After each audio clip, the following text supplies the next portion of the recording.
अब बात करते हैं भारत में खनिज की।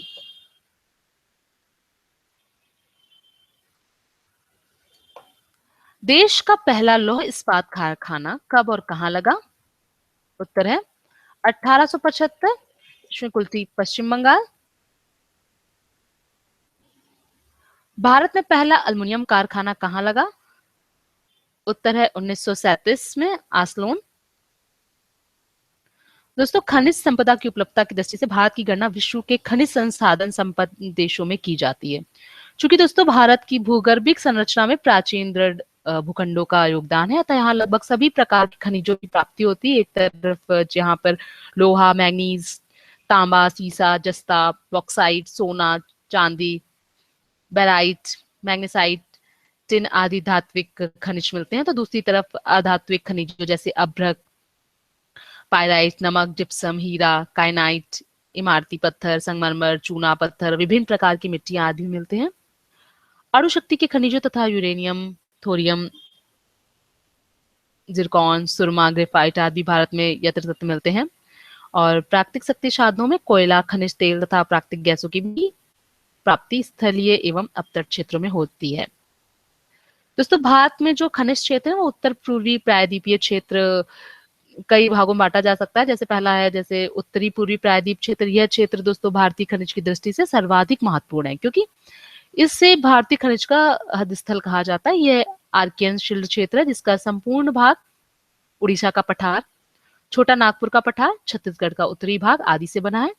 यहाँ का मुख्य खनिजों का में कोयला आता है, लोहा आता है, आपका मैंगनीज, अभ्रक, तांबा, बॉक्साइट आदि बहुतायत में मिलते हैं।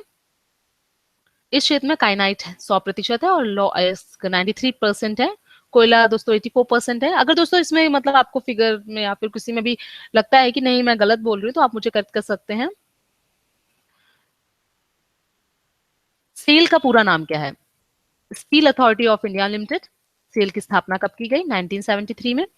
दोस्तों देखिए, उत्तरी पूर्वी प्रायद्वीप क्षेत्र मैंने आपको बताया खनिज का, जहां मिलते हैं खनिज की सर्वाधिक महत्वपूर्ण है ये जो जहां मैंने बताया आपको भी कि उड़ीसा का जो संपूर्ण भाग है, उड़ीसा का पठार, छोटा नागपुर का पठार, ये छत्तीसगढ़ के उत्तरी आदि से मतलब बना है। मध्य क्षेत्र है दोस्तों, ये भारत का दूसरा सर्वाधिक महत्वपूर्ण खनिज क्षेत्र है। इसका विस्तार मध्य प्रदेश, छत्तीसगढ़, आंध्र प्रदेश और पूरी महाराष्ट्र के क्षेत्र तक है। इस क्षेत्र में मुख्यतः दोस्तों मैंगनीज, बॉक्साइट, कोयला, लोहा, अयस्क, ग्रेफाइट, चूना पत्थर आदि पाए जाते हैं। दक्षिण क्षेत्र में जैसे कि कर्नाटक का पठार हो गया, तमिलनाडु का उच्च क्षेत्र शामिल है। यहाँ पे लो, अयस्क, मैंगनीज, क्रोमाइट आदि खनिज प्राप्त होते हैं। इस क्षेत्र में नेवली के लिग्नाइट को छोड़कर कोयला, तांबा एवं अभ्रक की उपलब्धता ज्यादा है, नगण्य है। दक्षिण पश्चिम क्षेत्र में आते हैं आपका दक्षिणी कर्नाटक और गोवा, इस क्षेत्र में आते हैं। यहाँ पर लो अयस्क तथा क्ले मिलती है। उत्तरी पश्चिम क्षेत्र में आता है अरावली के क्षेत्र, गुजरात के भाग आते हैं। यहाँ यहाँ दोस्तों यूरेनियम हो गया, अभ्रक हो गया, खनिज तेल के क्षेत्र रूप में जाना जाता है। अलोह खनिज जिसमें मुख्य रूप से तांबा, शीशा, जस्ता आदि शामिल है। अणु शक्ति के खनिज दोस्तों है कि भारत में कोयला, खनिज तेल तथा जल विद्युत शक्ति के ऊर्जा संसाधनों की कमी को देखते हुए अणु शक्ति पर जोर दिया जा रहा है। यह ऊर्जा का एक ऐसा स्रोत है जिसमें कम मात्रा में खनिज विशेष का उपयोग करके मजबूत सुरक्षात्मक उपयोग अपनाकर अत्यधिक ऊर्जा प्राप्त की जा सकती है। भारत में जो मिलने वाले अणु शक्ति के प्रमुख खनिज हैं उनमें सुन लीजिए कौन कौन से हैं। वो है दोस्तों thorium, monazite, uranium, antimony, vanadium, Zircon, beryllium.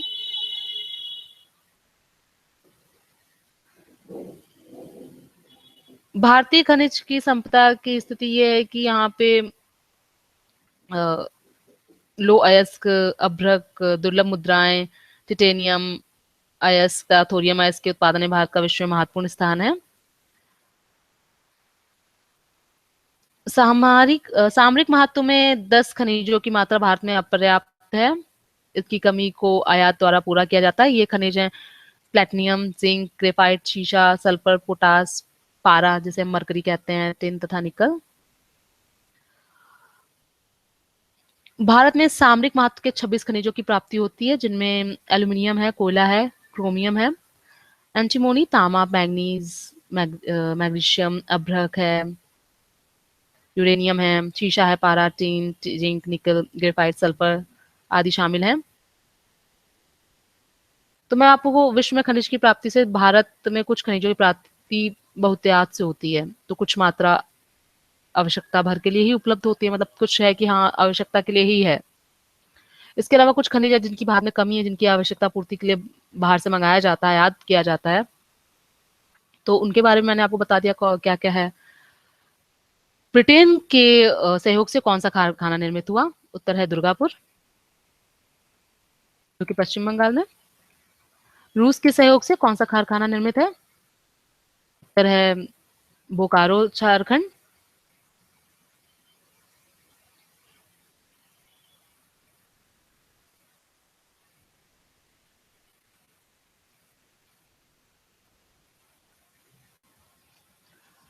Rourkela steel कारखाना किस देश के सहयोग से निर्मित है?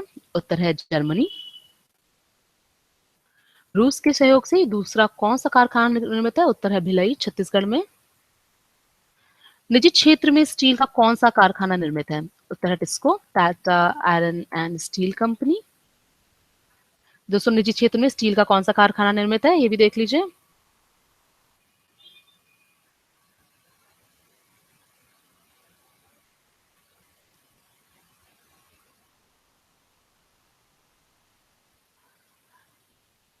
टिस्को की स्थापना कब हुई थी? उत्तर है 1907 में। लौह अयस्क सबसे अधिक किस राज्य में पाया जाता है? उत्तर है झारखंड में। दोस्तों, खनिज ऐसे भौतिक पदार्थ है जो खान से खोद कर निकाले जाते हैं। कुछ उपयोगी खनिज पदार्थों के नाम हैं, जैसे आप लोहा है, अभ्रक है, कोयला, बॉक्साइट जिससे अल्युमिनियम बनता है, बॉक्साइट जिससे अल्युमिनियम बनता है, नमक है। दोस्तों, भारत और पाकिस्तान में कुछ अनेक ऐसे क्षेत्र भी हैं जहां खान से नमक निकाला जाता है।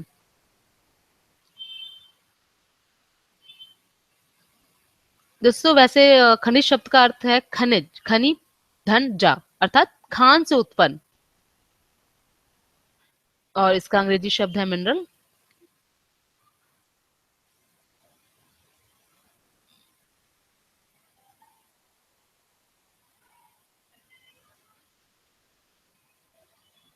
किस राज्य से देश का कुल 51% अभ्रक निकाला जाता है? उत्तर है राजस्थान से। झारखंड व उड़ीसा राज्यों से किसे देश का कितना प्रतिशत लोहा प्राप्त होता है, किया जाता है? उत्तर है 75%।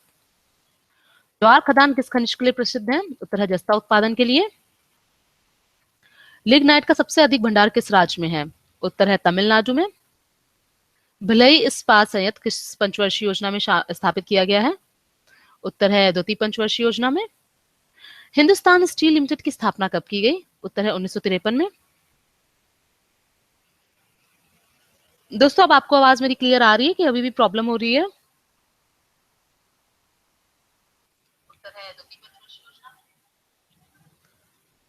हिंदुस्तान स्टील लिमिटेड की स्थापना कब की गई? उत्तर है 1953 में।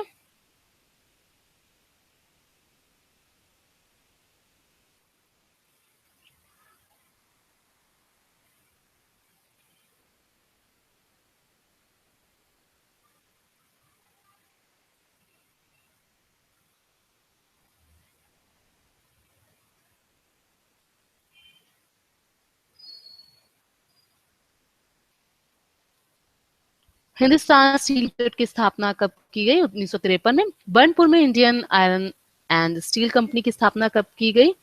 उत्तर है 1918 में।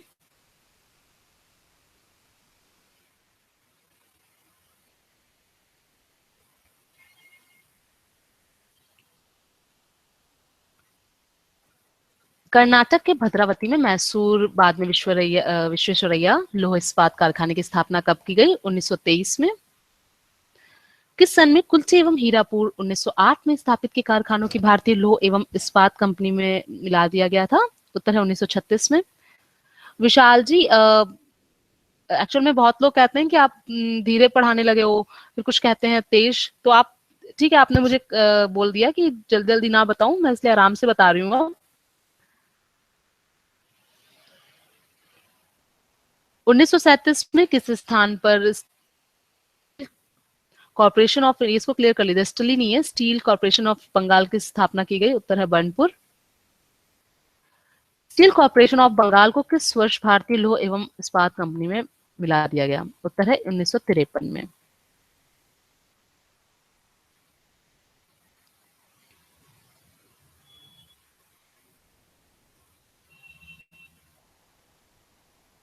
उन्नीस सौ तिरपन में बर्नपुर, हीरापुर एवं कुल्टी के कारखानों को किस नाम से जाना जाता है? उत्तर है इसको।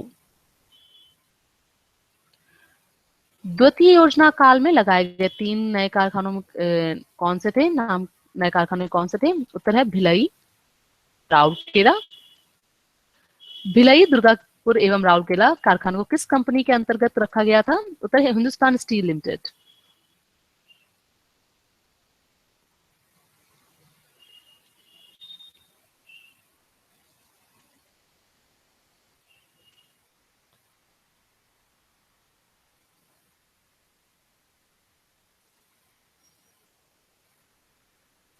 तीसरी पंचवर्षीय योजना में कौन से कारखाने की स्थापना का निर्णय किया गया था? उत्तर है बोकारो। बोकारो कारखाने में इस्पात का उत्पादन किस वर्ष प्रारंभ हुआ? उत्तर है 1974 में।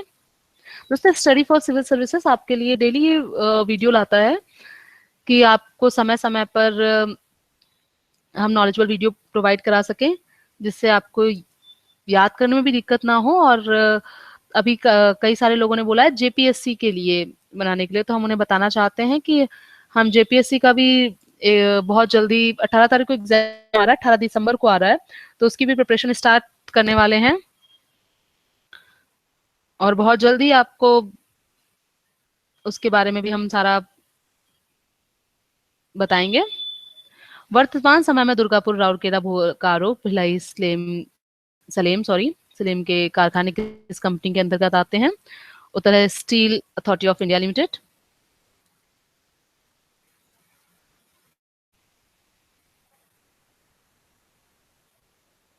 दुर्गापुर, राउरकेला, बोकारो, भिलाई, सलेम के जगह लोहा एवं इस्पात के कारखाने स्थापित किए गए हैं? उत्तर है विशाखापट्टनम एवं विजयनगर। कच्चे इस्पात के सबसे बड़े उत्पादकों के रूप में भारत का दुनिया में चौथा स्थान है। उत्तर है चीन, जापान और अमेरिका। तो सेल भारत में सबसे बड़ी इस्पात निर्माता कंपनी है। इसका कारोबार लगभग 50,627 करोड़ रुपए है, इस कंपनी का कारोबार। और यह देश में लाभ कमाने वाली 7 शीर्ष कंपनियों में से एक है। देश के विभिन्न भागों में सेल के 5 एकीकृत इस्पात संयंत्र है, 3 विशेष संयंत्र और 1 सहायक इकाई है। मैंने ये आपको स्टील अथॉरिटी इंडिया लिमिटेड के बारे में बताया दोस्तों।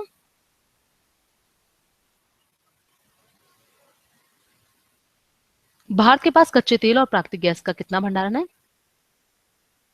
77 मिलियन मीट्रिक टन और 1241 टन।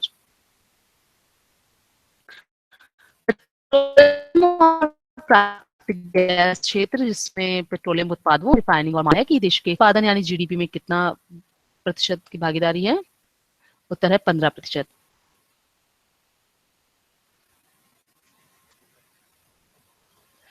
दोस्तों, भिलाई इस्पात संयंत्र के बारे में आपको कुछ जानकारी देना चाहेंगे। ये जो कारखाना है राष्ट्र में रेल की पटरियों और भारी इस्पात प्लेटों का एकमात्र निर्माता तथा संरचनाओं का प्रमुख उत्पादक है। देश में 260 मीटर की रेल की सबसे लंबी पटरियों के एकमात्र सप्लायर। इस कारखाने की वार्षिक उत्पादक क्षमता 31,53,000 टन विक्रय इस्पात की है। यह कारखाना वायर रोड तथा मर्चेंट उत्पाद जैसे विशेष सामान भी तैयार करता है। भिलाई के कारखाने इसके बस्ती और डल्ली खानों के पर्यावरण प्रबंधन प्रणाली से संबंधित है। यह देश का एक ऐसा एकमात्र कारखाना, इस्पात कारखाना है जिसे इन सभी क्षेत्रों में प्रमाण पत्र मिले हैं, जैसे आईएसओ में और और भी कई अलग जो हैं उसमें का प्रमाण पत्र मिले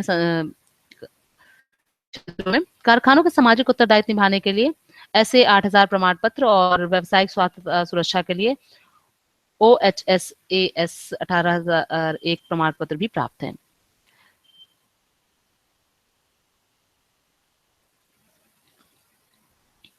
तो दोस्तों, ये मैं आपको भिलाई के संयंत्र के बारे में बता रही थी।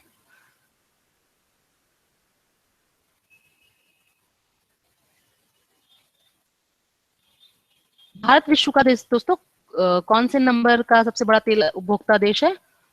उत्तर है चौथा। दोस्तों अब बात करते हैं दुर्गापुर इस्पात कारखाने की। दुर्गापुर इस्पात कारखाना 1950 के अंतिम वर्षों में 10 लाख टन कच्चे इस्पात प्रतिवर्ष की क्षमता से स्थापित किया गया था। बाद में इसकी क्षमता बढ़ाकर 1970 के वर्षों में 16 लाख टन कर दी गई थी। और दोस्तों 1990 के प्रारंभिक वर्षों में कारखाने के आधुनिकीकरण का एक विशाल कार्यक्रम प्रारंभ किया गया था, जिसकी इसकी क्षमता 20 लाख अ, हजार टन धन मतलब इससे भी ज्यादा धातु, 18 लाख टन कच्चे इस्पात और 15 लाख से भी ज्यादा टन विक्रय इस्पात की हो गई थी। आधुनिकीकरण के बाद अब दुर्गापुर में इस्पात निर्माण के लिए अति आधुनिक टेक्नोलॉजी का प्रयोग किया जा रहा है। जिन यूनिटों का आधुनिकीकरण किया गया है, जिनमें उत्पादकता में सुधार, ऊर्जा की खपत में काफी कमी तथा बेहतर गुणवत्ता वाले उत्पाद तैयार हो रहे हैं। दुर्गापुर इस्पात कारखाने का संपूर्ण इस्पात निर्माण कॉम्प्लेक्स तथा ब्लूमिंग एवं बिलेट मिल, मर्चेंट मिल, स्कैल्प मिल, सेक्शन मिल और व्हील एवं एक्सल संयंत्र सहित महत्वपूर्ण नीले क्षेत्र हैं।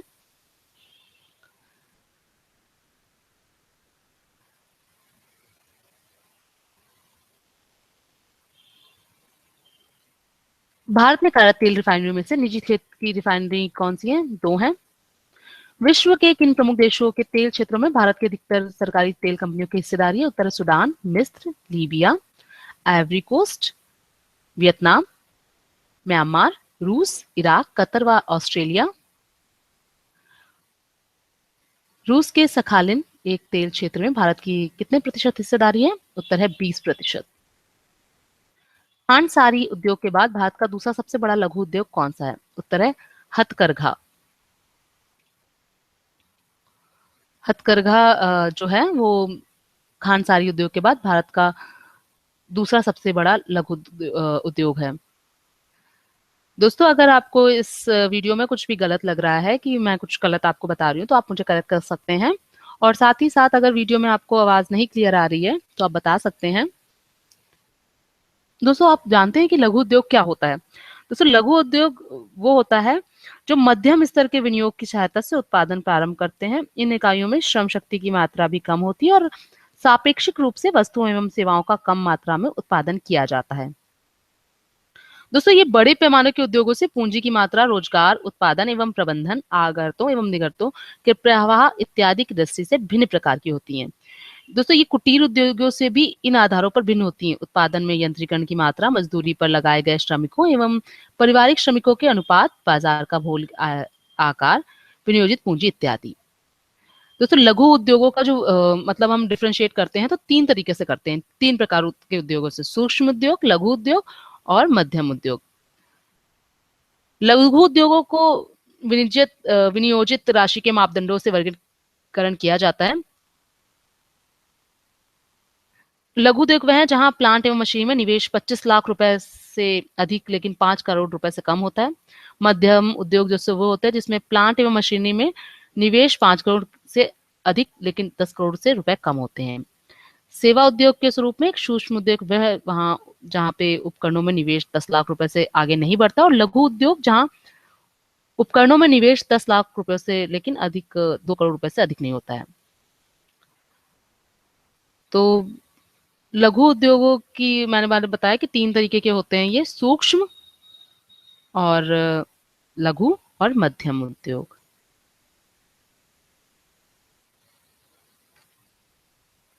रोजगार क्षमता में हथकरघा उद्योग का स्थान देश में कौन सा है? उत्तर है दूसरा, कृषि के बाद।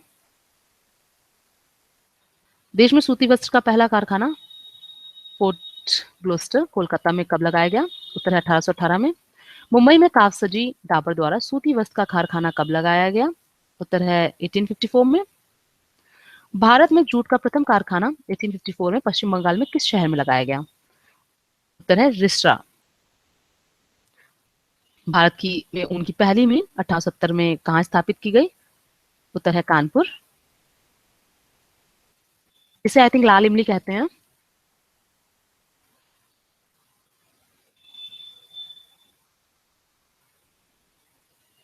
भारत में कागज उद्योग की पहली मिल पश्चिम बंगाल के श्रीरामपुर में किस वर्ष में लगाई गई थी? उत्तर है 1812।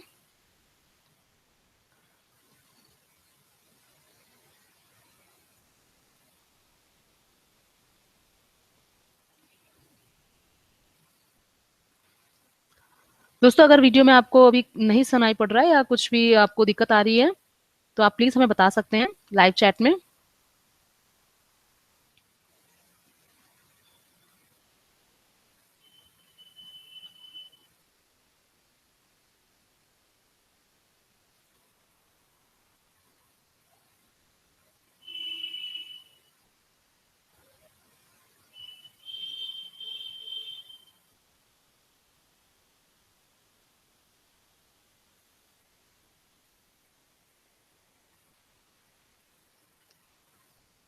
भारत का प्रथम रेयान कारखाना किस सन में रायपुरम, केरल में ट्रावणकोर रेयान लिमिटेड के नाम से स्थापित हुआ? उत्तर है 1950 में।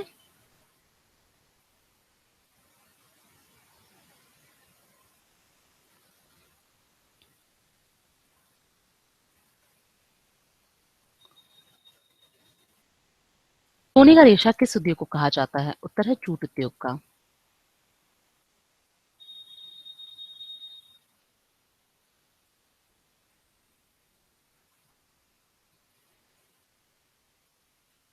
भारत में संपूर्ण विश्व को कितने प्रतिशत जूट के सामानों का निर्माण करता है? उत्तर है 35%। भारत का सबसे बड़ा सीमेंट उत्पादक राज्य कौन सा है? उत्तर है राजस्थान। भारत का सबसे बड़ा सीमेंट उत्पादक राज्य कौन सा है? उत्तर है Rajasthan. Associate cement company ACC की स्थापना कब की गई? उत्तर है 1936 में, 1936।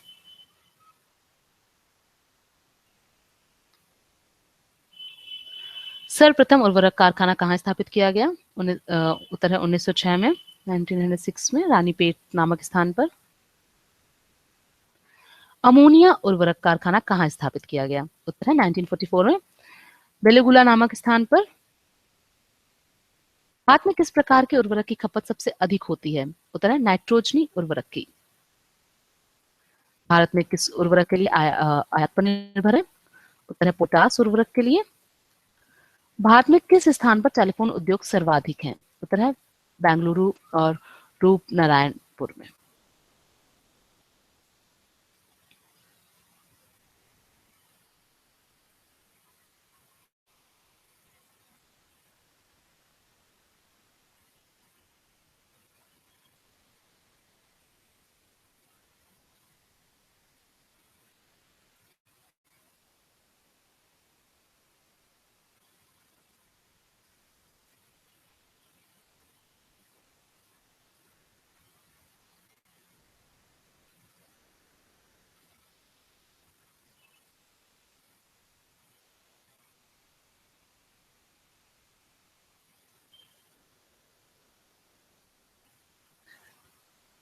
भारत के किस राज्य से 2/3 रेशम प्राप्त होता है? उत्तर है कर्नाटक से। भारत के किस नगर में चर्म उद्योग सबसे अधिक है? उत्तर है कानपुर, उत्तर प्रदेश। चमड़ा उद्योग, अब आई थिंक ये तो ट्रांसफर होकर उन्नाव की तरफ चला गया है, जा रहा है। बट चमड़ा उद्योग सबसे अधिक किस नगर में है? भारत के किस नगर में? तो कानपुर, उत्तर प्रदेश में। वायुयान निर्माण का प्रथम कारखाना कब स्थापित किया गया? उत्तर है 1940 में। देश का पहला निजी क्षेत्र में कारखाना कहाँ स्थापित किया गया? उत्तर है जमशेदपुर, हाँ, झारखंड में। अनुपमा जी, मैं अभी आपको रिप्लाई इसलिए नहीं कर रही हूँ क्योंकि हमारे पास टाइम कम है और आपके मैं आंसर्स, जो क्वेश्चंस आप मुझसे पुटअप करते हो मैं उसके आंसर्स दूंगी। बट अभी क्या है कि अभी ये हमें कंप्लीट कराना है क्योंकि बहुत सारे लोगों के एग्जाम हैं, तो इस वजह से ये कंप्लीट कराना है।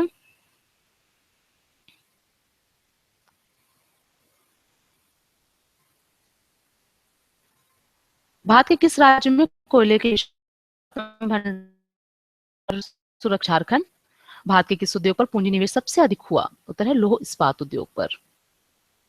मैं बोल रही हूँ ना, इसमें अगर कोई भी फैक्ट आपके मतलब हम जो बता रहे हैं वो गलत है तो आप हमें करेक्ट कर सकते हैं, क्योंकि आप पढ़ना आपको है, पढ़ाना हमको। तो हम, अगर हमने कुछ गलत किया है, जैसे कल मैंने गलत बोला था तो मैंने उसको आज करेक्ट किया, तो दूसरे जो आपका जो कल का वीडियो बनेगा उसमें हम जो भी इसमें जो गलत बोलते हैं या जो भी हमसे गलत हो जाता है तो हम उसमें करेक्ट कर देते हैं। सबसे अधिक इस्पात कारखाने किस रेल मार्ग पर हैं? उत्तर है मुंबई हावड़ा वाया रायपुर। भारत विभाजन के कारण कौन सा उद्योग सबसे अधिक प्रभावित हुआ? उत्तर है जूट व रुई उद्योग। होजरी उद्योग सर्वाधिक किस राज्य में है? उत्तर है पंजाब।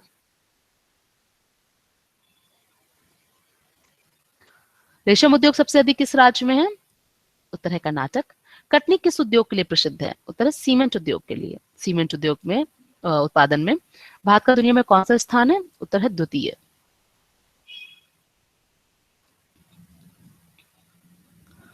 सार्वजनिक क्षेत्र में कौन सा उर्वरक कारखाना है? उत्तर है सिंदरी झारखंड। भारत के किस नगर में इलेक्ट्रॉनिक उद्योग की राजधानी कहा जाता है? उत्तर है बेंगलुरु। भारत में किस उद्योग में सबसे अधिक महिला कार्य करती हैं? उत्तर है चाय उद्योग। नेपानगर किस उद्योग के लिए प्रसिद्ध है? उत्तर है अखबारी कागज के लिए। सर्वप्रथम जूट मिल किसने स्थापित की? उत्तर है जॉर्ज ऑकलैंड। इलेक्ट्रिक लोकोमोटिव का निर्माण कहाँ किया जाता है? उत्तर है चित्तरंजन वाराणसी। सर्वप्रथम चीनी मिल कहाँ स्थापित की गई? उत्तर है मेहरोरा बिहार में। प्रथम तेल परिष्करण संयंत्र कहाँ स्थापित किया गया था? उत्तर है डिबोई असम। पिंपरी किस उद्योग से संबंधित है? उत्तर है पेंसिलीन उद्योग। कौन से राज्य में रेल के डिब्बों का बड़ी मात्रा में उत्पादन होता है? उत्तर है पंजाब व तमिलनाडु। उत्तर प्रदेश में दिया सिलाई उद्योग कहाँ है? उत्तर है बरेली। दिया सिलाई माने दोस्तों माचिस। भारत में सूती कपड़ा उद्योग किस नगर में सर्वाधिक है? उत्तर है अहमदाबाद। भारत में पिराई मील व ताले का उत्पादन कहाँ होता है? उत्तर है अलीगढ़। दोस्तों कहते भी ना कई लोग जुमला पढ़ते हैं, अलीगढ़ का ताला लगा लो मुंह में। तो ताले का उत्पादन कहाँ होता है सबसे ज्यादा? अलीगढ़। चुरुक किस उद्योग के लिए प्रसिद्ध है? उत्तर है सीमेंट उद्योग। शीशा उद्योग व कांच उद्योग भारत में किस नगर में सबसे अधिक है? उत्तर है फिरोजाबाद। देखिए दोस्तों, ये आरओ में भी क्वेश्चन आया था और इस सबसे ज्यादा फिरोजाबाद में चूड़ियां, कांच की चूड़ियां बहुत ही फेमस हैं। ये मैंने एक और भी वीडियो बनाया था तो उसमें मैंने बताया था आपको। भारत में मैसूर किसके लिए प्रसिद्ध है? उत्तर है रेशम उद्योग के लिए। मैसूर रेशम उद्योग के लिए प्रसिद्ध है। तार व केबल भारत में सबसे अधिक कहाँ बनाए जाते हैं? उत्तर है रूपनारायणपुर पश्चिम बंगाल। भारत में पीतल के बर्तन सबसे अधिक कहाँ बनाए जाते हैं? उत्तर है मुरादाबाद। सिनेमा उद्योग भारत में के किस नगर में है? उत्तर है मुंबई। देखिए खजन लिखा है इसमें। खनिज पदार्थों की दृष्टि से, मिसप्रिंट है आप करेक्ट कर लीजिए। खनिज पदार्थों की दृष्टि से कौन सा स्थान सर्वोत्तम है? उत्तर है छोटा नागपुर का पठार। कुद्रेमुख लोक खनिज परियोजना भारत के किस राज्य में है? उत्तर है कर्नाटक। कर्नाटक राज्य में बाब बूदन की पहाड़ियां किस खनिज के लिए प्रसिद्ध हैं? उत्तर है लौह अयस्क। भारत में पाया जाने वाला लौह अयस्क किस प्रकार का है? उत्तर है हेमेटाइट। टावर और रामपुरा अगुचा खान किस खनिज से संबंधित है? उत्तर है जस्ता व और सीसा। पलामू एवं लोहरदंगा किस खनिज के लिए प्रसिद्ध है? उत्तर है बॉक्साइट। भारत का 55% अभ्रक कौन सा राज्य होता है? उत्तर है आंध्र प्रदेश। कोडरमा किस खनिज के लिए प्रसिद्ध है? उत्तर है अभ्रक। अभ्रक उत्पादन में भारत का विश्व में कौन सा स्थान है? उत्तर है प्रथम। दोस्तों अगर वीडियो में अभी अभी आपको कोई दिक्कत आ रही है, आवाज क्लियर नहीं आ रही है, तो आप हमें बता सकते हैं। अभ्रक उत्पादन में भारत का कौन सा स्थान है विश्व में? उत्तर है प्रथम। दोस्तों अभ्रक एक बहुउपयोगी खनिज है जो अग्नेय एवं कायांतरित चट्टानों में खंडों के रूप में पाया जाता है। इसे बहुत पतली पतली परतों में चीरा जा सकता है। यह रंग रहित होता है, हल्के पीले या काले रंग का होता है। अभ्रक एक जटिल सिलिकेट यौगिक है। इसमें पोटेशियम, सोडियम और लिथियम जैसे क्षारीय पदार्थ मिले रहते हैं। अग्नेय चट्टानों में प्रायः अभ्रक पाया जाता है। वायु तथा धूप आदि से प्रभावित होकर कभी कभी सिलिकेट खनिज भी अभ्रक में बदल जाता है।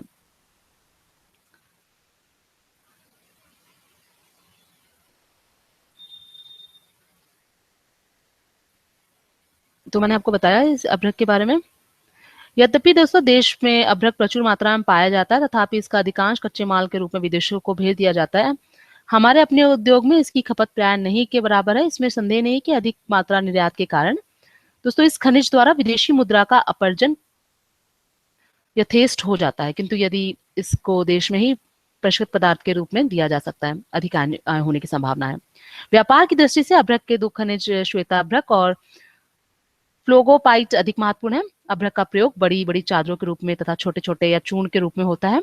बड़ी बड़ी परतों वाला अभ्रक मुख्यतः विद्युत उद्योग में काम आता है और विद्युत का असंवाहक होने के कारण इसका उपयोग कंडेंसर, टेलीफोन, डायनेमो आदि के काम में होता है। पारदर्शक तथा तापरोधक होने के कारण यह लैंप की चिमनी, स्टोव, भट्टियों आदि में प्रयुक्त होता है। अभ्रक के छोटे छोटे टुकड़ों को चिपकाकर माइक्रानाइट बनाया जाता है। अभ्रक के छोटे टुकड़े रबड़ उद्योग में, रंग बनाने में, मशीनों में चिकनाई देने के लिए भी काम में आते हैं तथा मानपत्रों आदि की सजावट में भी काम आता है। दोस्तों अभ्रक पारदर्शक होता है, साथ ही ये ताप के आकस्मिक उतार चढ़ाव का भी उस पर अधिक असर नहीं होता है, इसलिए भट्टियों में अग्नि निरोधक पलस्तर करने का काम आता है।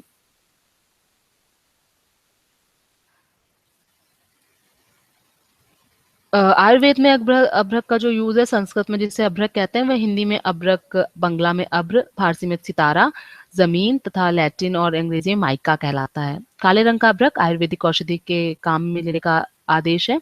साधारणतया अग्नि का इस पर प्रभाव नहीं होता, जैसा मैंने आपको पहले ही बताया। फिर भी आयुर्वेद में इसका भस्म बनाने की रीतियां या भस्म, शीतल, धातुवर्धक और त्रिदोष, विषविकार तथा कृमि दोष को नष्ट करने वाला, देह को दृढ़ करने वाला तथा अपूर्व शक्तिदायक कहा गया है।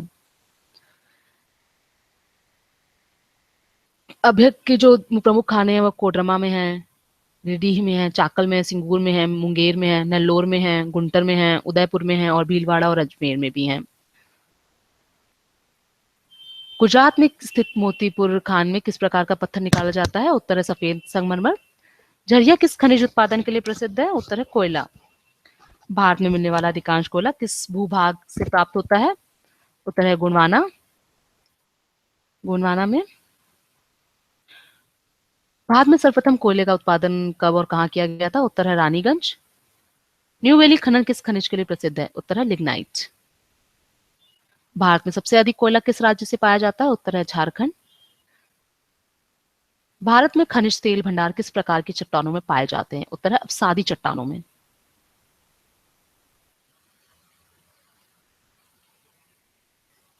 अभ्रक मैंने भी बताया आपको, विशाल जाधव जी। विशाल जी, मैंने अभी आपको अभ्रक के बारे में बताया कि अभ्रक को अंग्रेजी में माइका कहते हैं।